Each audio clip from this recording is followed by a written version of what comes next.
O Lúcio tá dando favorável ali. Oi? O Lúcio tá te favorecendo. Vamos ver se vai me favorecer também. Tudo bem, Carol? Tudo bem, graças a Deus. Que bom estar com você, sabia? Obrigado por ter convidado para essa conversa. Já vou até te dizer, hein? Acho que a gente pode começar a fazer a conversa do café da manhã do concurso. Olha, que acho que vai ser uma boa. Acho uma boa fazer Uma isso. troca de ideias. Uma ótima ideia. Eu quero saber uma coisa. Ixi, lá vem. Vai, pode perguntar. Como é que tu entrou no mundo dos concursos? Ah, essa tu não esperava! Eu ia falar para ti, como é que você entrou no mundo dos concursos? Olha, foi engraçado, porque eu dava aula em escola, sempre trabalhei com escola de ensino médio. E a minha esposa, na época, era a Débora Rico. Ela fez Direito e se formou em Direito. E o que acontece? Quando chegava no final do ano, eu pegava aquelas férias de dezembro até janeiro, até o começo de fevereiro, e ficava parado, né? E a Débora trabalhava, naturalmente, ela trabalhava, tinha os estágios dela. E eu lembro que ela chegou um dia para mim, foi ela que falou, por que você não estuda para concurso? E na época foi o TRF4. E aí? Isso foi em 2005, 2006, eu não me engano agora exatamente qual é a data, tá?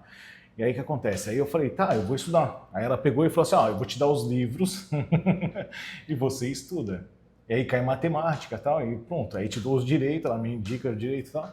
Eu passei aquele verão inteiro estudando sozinho, assim, então ela saía de manhã, eu sempre fui interessado em estudar, mas esse foi o primeiro contato que eu tive.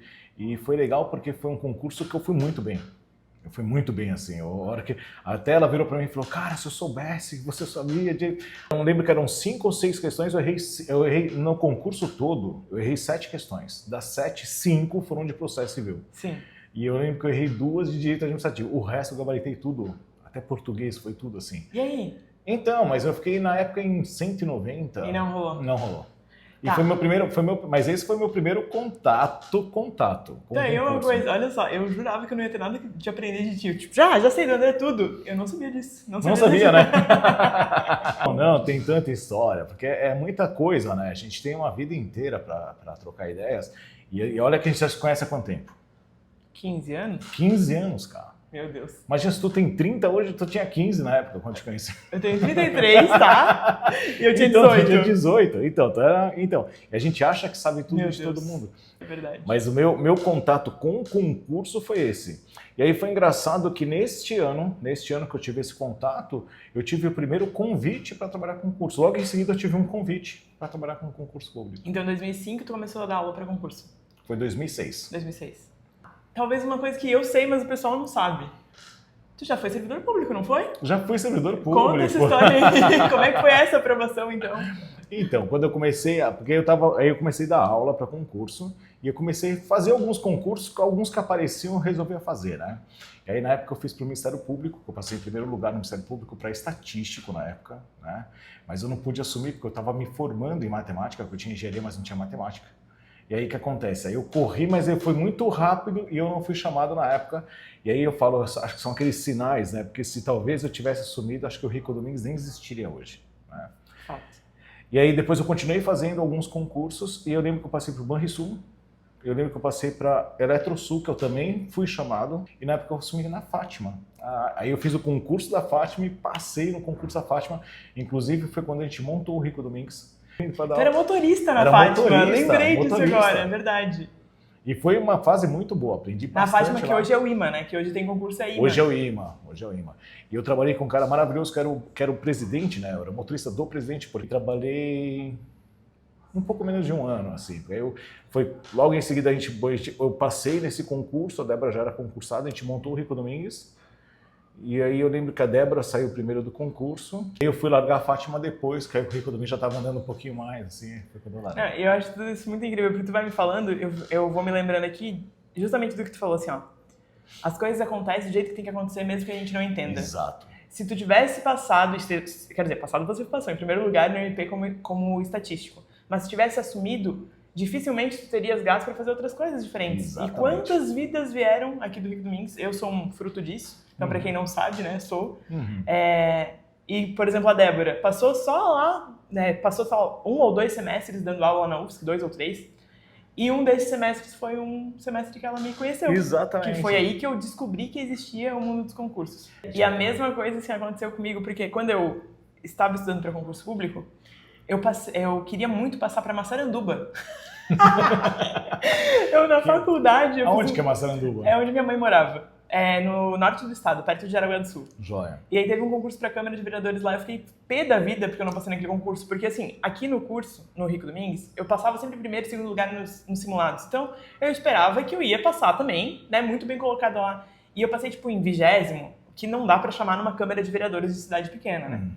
E aí eu não fui chamada e tal, e eu demorei pra entender aquilo, mas anos depois eu percebi, cara, se eu tivesse sido chamado lá, eu teria que transferir a minha faculdade, que era na Universidade Federal, para uma faculdade particular lá. Eu ia trabalhar 8 horas no meu dia, à noite ia viajar para uma outra cidade, porque Massaranduba não tem faculdade, para fazer a faculdade. Eu ia ter parado de estudar para concurso público. E eu não parei, porque não fui chamada lá, né? Continuei estudando e passei no TJ logo depois, um ano depois, já estava trabalhando no TJ. Se tivesse passado lá, talvez a gente tivesse Nada passado TJ, talvez... Exatamente. Até conversei um tempinho aqui, acho que foi antes do aulão da UFSC com uma aluna, falando exatamente isso, que a gente não sabe o que vai acontecer. A vida, as coisas acontecem e doem. Eu vou dizer que não, dói. Tem coisas muito ruins que acontecem, que é uma dor que a gente tem, mas só que às vezes no futuro a gente olha para trás e fala, puxa, talvez você não tivesse passado por essa dor, né? E tem outra coisa, você, por exemplo, eu estava sempre primeiro no simulado, cara, qualquer pessoa que é número 1, vamos pegar no esporte, assim, aquela pessoa que é número 1, ela ganha todos os torneios? Não. Então, e como é que lida com isso? Você é o número 1, você é o melhor, você sabe que você tem capacidade, e como é que lida com isso, né?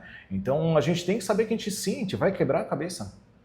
Sim, a gente vai errar a questão, sim, a gente vai mal numa prova, tem prova que a gente é número 1, aí vai fazer a prova, putz, a gente vai muito mal. E o contrário também. Às vezes aconteceu isso com uma aluna também, para analista foi o TRE, não lembro agora, que a gente fez até uma entrevista, meu Deus, minha cabeça. TRT, Marina. A Marina. TRT, a Marina. Que ela falou, cara, eu queria técnico, o foco dela era técnico, o analista não era o foco dela.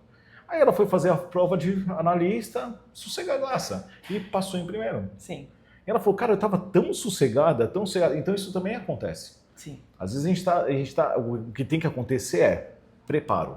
A gente se prepara. Sim.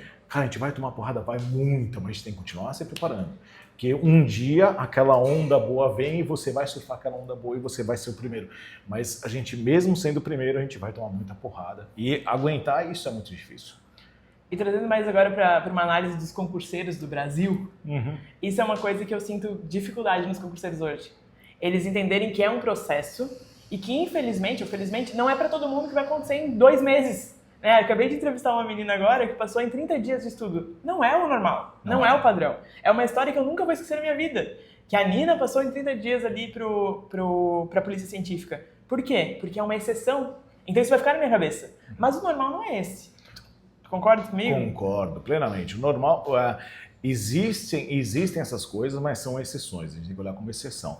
Isso não é a regra, né? Eu também tenho, como eu falei, eu trabalhei na Fátima, que hoje é o IMA, né? E na época, logo em seguida, abriu um concurso para Fátima também, já tinha o Rico Domingues. E eu lembro que uma menina da Fátima, que ela era, como é que se diz, terceirizada. Ela pegou férias, pegou janeiro, pegou não sei o que lá, para vir estudar no Rico Domingues. Ela ficava 24 horas. E era o primeiro concurso que ela ia fazer da vida. E ela passou. Então ela foi de terceirizada para concursada. Esse é um caso que me marcou muito também, porque eu lembro que foi uma pessoa que estudou pouco tempo e ela passou porque ela quer, e ela está lá até hoje. Sim. Era o que ela queria, era o alvo dela e tal. Então eu também tenho esses casos que as pessoas conseguem se dedicar e fazer acontecer. Mas eu sempre acredito que a gente já vem com uma certa base. Isso. Que nem eu quando eu fui fazer o TRF4. Eu fui muito bem. Processo civil, eu errei todas, eu só acertei uma. Concordo. Direito administrativo, errei 2. Que a Débora falou, puxa, se eu tivesse ensinado, eu tinha passado. Mas matemática, eu não precisei estudar, eu já acertei tudo, sem ter estudado. Mas por quê? Porque eu já vinha com uma base antes. Eu já tinha uma base sólida construída na matéria. E olha que nem sempre eu acerto todas em matemática. Eu faço questão todo dia e faço muita questão. E às vezes tem questão que eu olho e falo, meu Deus, o que essa questão quer dizer? Mas isso é exceção. Por quê? Porque eu já tenho uma base gigante, mas ainda assim acontecem essas coisas. A gente olhar e fala, essa interpretação aqui, né? Ou esse jeito que o cara quer cobrar. Né? Então a vida é exatamente isso, é um caminhar e a gente aguentar essas porradas, né? Que é a parte mais difícil. Vai dizer que quando a gente olha no concurso, o que acontece hoje? As pessoas querem muito imediato. Sim. Quero para ontem, quero para já, quero para agora. Tá. E pensar que não, se eu ficar 1 ano, 2 anos... E é pesado, porque tem gente que fica 1 ano, 2 anos e começa até a se cobrar também. Tem inclusive essa cobrança pós-estudo, após uma leva de tempo de estudo. E 1 ano, 2 anos, 3 anos, 4 anos também é normal. Não é que é normal, né? Pode acontecer. E aí a pessoa que tá ali 3, 4 anos, ela não pode parar. Não. Porque ela tá ali, ó, cara, daqui a pouco vai. Só que às vezes a gente chega com um déficit de base muito grande.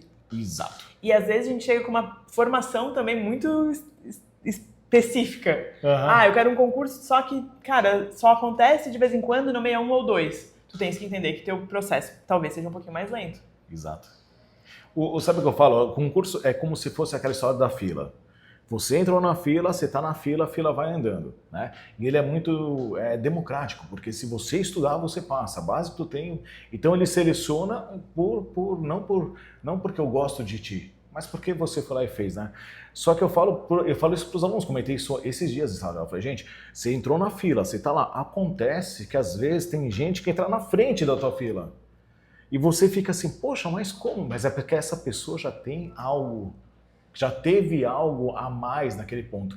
Porém, é uma fila que você tem que olhar como se fossem várias filas. Porque você tem que vencer, às vezes, vários assuntos. E às vezes você é bom em 2, mas é ruim em 2. E a outra pessoa é melhor nesses 2, então ela entra... Mas só que nesse ponto aqui você é melhor. Sim. Então você tem que pensar isso também. Então calma, você está construindo a base, está chegando. Mas é sim, como é que diz? Eu vou dizer, é um trabalho árduo, é difícil. Mas, cara, você não tem a melhor cara da pessoa quando a pessoa liga pra você e fala, obrigada, eu passei. Cara, arrepia os pelos, você fala, meu Deus, é isso que eu quero pra... Aí você sente teu sucesso, né? Que eu falo, cara, o sucesso é isso, a missão foi cumprida. Dá vontade de chorar, real. Dá. Pô, quantas lágrimas já rolaram nos meus olhos aqui? Não. Porque eu vou dizer, já chorei pra caramba, assim, porque é a Nina. Você entrevistou hoje a Nina. Cara, a Nina eu peguei e chacoalhei, cara, eu vou lá dia 11, Nina. Nina é uma menina maravilhosa, tá aqui com a gente há 3 anos e passou para perito, ela quer continuar. Ela passou primeiro como auxiliar e agora quer para perito. E vai continuar, assim como você, assim como a Paulinha, entre tantas outras pessoas, né? Sim. Que passaram e depois querem algo maior e vêm estudar com a gente de novo e vão, né? E vai. Mas o segredo é único. Realmente tem que buscar pessoas bem que te mostrem esse caminho de uma maneira mais rápida, né? Especialistas que consigam te ajustar esse caminho e mostrar o caminho. Mas a maior parte é do aluno. É você acordar de manhã e falar, cara, eu vou fazer uma questão. Não, mas está chovendo, meu filho está chorando, hoje... Não, mas eu vou fazer. Eu vou parar um momento, eu vou sentar e vou fazer, entende? E quando muda a vida da família inteira. Isso que eu acho mais lindo do concurso público, entendeu? Porque é um preço grande que a família paga junto, inclusive, porque a família tem que entender que você vai estudar final de semana, que você não vai estar tão disponível, que às vezes até vai pesar ali as coisas da casa para uma das pessoas, mas que quando passa é uma coisa que todo mundo vai ser beneficiado, a vida é transformada, a gente começa a ter possibilidades financeiras que a gente não tinha antes, a gente começa a ter uma paz de espírito porque tu não vai ser mandado embora por qualquer motivo, né? Então é diferente ser concursada, tanto que hoje eu sou concursada, mesmo sendo mentora, né? Mas eu sigo no concurso porque é muito positivo, né? Eu penso em ter filhos um dia e eu sei que essa estabilidade ela vai me ajudar, sim, a ter mais tranquilidade para a maternidade, por exemplo. Então, assim, são várias coisas que o concurso público pode mudar, apesar do grande sacrifício que eu sei que até a posse, até a aprovação. Mexe muito com a família, assim, com todo mundo que está ao teu redor, né, que gosta muito de ti. Eu sempre falei, cara, ninguém chega lá sozinho. Isso. Ninguém, absolutamente ninguém. Você fala assim, cara, foi campeão sozinho, porque não existe. O cara passou no concurso porque o André não foi o André. Existe uma engrenagem, um conjunto de pessoas do teu lado, e aí fica até a dica, a pessoa tem que te apoiar. Fica do lado de pessoas que te apoiem, entende? Eu falo isso. Se teu marido fala assim, você fala, não, final de semana eu tenho que estudar, e teu marido fala, eu vou estudar junto, é isso. É esse o marido. É esse o marido, exato. né? Do que esse final de semana eu preciso que você lave a louça porque eu vou precisar me organizar e a pessoa fala ok, eu vou fazer, né? Ou vice-versa, não estou falando que marido com mulher, mas vice-versa, às vezes não é nem marido, às vezes é namorado, às vezes é um irmão, às vezes é uma mãe, às vezes é... Mas tem gente que te apoia, Sim. Entende? Isso é legal, sempre encontrar essa pessoa e olhar nisso também, porque é transformador para todo mundo. Qual é o pai? A gente hoje, né, tem 3 filhos, qual é o pai que não quer ver a alegria de um filho? Não, olha só, eu peço para os alunos o seguinte, ó.